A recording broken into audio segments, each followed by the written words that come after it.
আসসালামু আলাইকুম ওয়া রাহমাতুল্লাহ। সম্মানিত দর্শক, আশা করছি ভালো আছেন। আমি আজকে কথা বলবো, আপনি ব্যাংকে যেই টাকা রাখেন, জমা করেন, ডিপিএস করেন, সঞ্চয় করেন অথবা এফডিআর করেন। কিন্তু কখনো কি ভেবে দেখেছেন ব্যাংকে টাকা রাখা, আপনি যেই টাকাটা রাখলেন, সেই টাকাটা আসলে কোথায় যায়? আপনি মনে করেন ৳১,০০,০০০ আপনি ব্যাংকে রাখলেন। সেটা কি আলাদা করে আপনার জন্যই রাখা আছে? কোথাও পেঁচিয়ে রেখে দিয়েছে? বিষয়টি কিন্তু এমন নয়।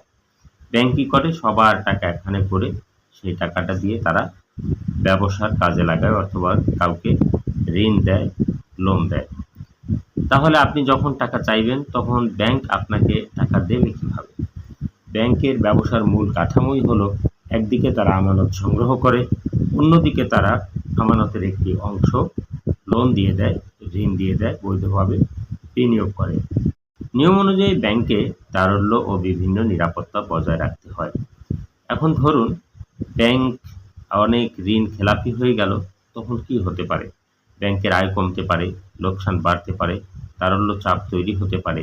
আর সবচেয়ে গুরুত্বপূর্ণ বিষয় হলো, ব্যাংকের আর্থিক অবস্থা দুর্বল হলে আমানতকারীদের আস্থাতেও প্রভাব পড়তে পারে। তাই শুধু সুদ বা মুনাফা বেশি দেখেই সেখানে আপনি টাকা রাখবেন বা ব্যাংক বেছে নেবেন, তা উচিত নয়। আপনাকে দেখতে হবে ব্যাংকটি কতটা শক্তিশালী, তার খেলাপি ঋণের অবস্থা কেমন, আর্থিক প্রতিবেদন কি বলছে এবং নিয়ন্ত্রক সংস্থার নির্দেশনা কি, অর্থাৎ বাংলাদেশ ব্যাংক কি বলছে।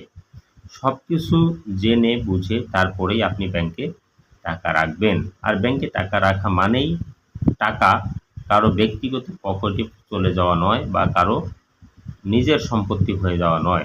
ব্যাংক একটি নিয়ন্ত্রিত আর্থিক প্রতিষ্ঠান।